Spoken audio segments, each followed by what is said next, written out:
শ্রম আইন বাতিল করে দিয়ে শ্রম কোড, সেই শ্রম কোড চালু করেছেন, কিন্তু যেহেতু মমতা বন্দ্যোপাধ্যায় শুরু থেকে তার বিরোধিতা করেছেন এবং লেবার যেহেতু কনকারেন্ট লিস্টে রয়েছে, সমস্ত রাজ্য সরকার রাজি না হলে লেবার কোড রোল করানো যাচ্ছে না।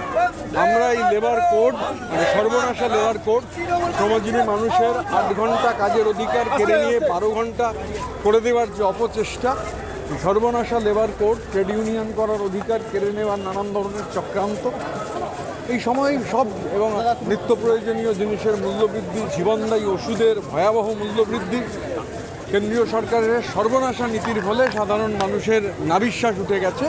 তার প্রতিবাদে আজকের এই মিছিল।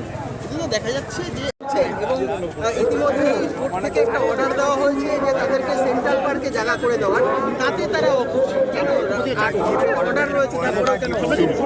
সুপ্রিম কোর্টের অর্ডার হয়েছে, হাইকোর্টের অর্ডার হয়েছে। বিকাশবাবু গিয়ে সুপ্রিম কোর্টে বলেছেন সকলের চাকরি খেতে হবে, আর এখানেও বলছেন যে কেউ চাকরি ফেরত পাবে না। আর চাকরি হারারা তাও আন্দোলন করছেন মমতা বন্দ্যোপাধ্যায়ের বিরুদ্ধে, যিনি বলেছেন আমি রিভিউ পিটিশন করে চাকরি ফেরানোর ব্যবস্থা করব।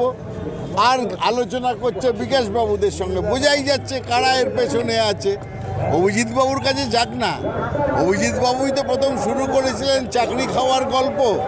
অভিজিৎবাবুর বাড়ি গিয়ে ঘেরাও করে রাখুক, শুধু শুধু অন্য অন্য জায়গায় কেন করছে?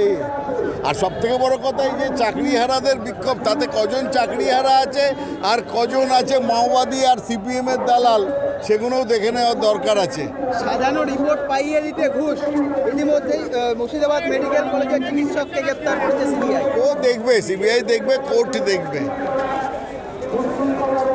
তারা চাকরি হারিয়েছেন এবং তার পরবর্তী সময় মুখ্যমন্ত্রী তাদের আশ্বস্ত করেছেন, কোর্ট তাদের অর্ডার দিয়েছে সেন্ট্রাল পার্কে একটা বসে ধর্ণা করার জায়গা দিতে এবং সেখানে সেই মতো ব্যবস্থা করা হচ্ছে। কিন্তু তাতেও অখুশি চাকরি প্রার্থীরা এবং তারা আজকে অভিজিৎ গাঙ্গুলির বাড়িতে গিয়েছিলেন এই বিষয় নিয়ে পরামর্শ নিতে।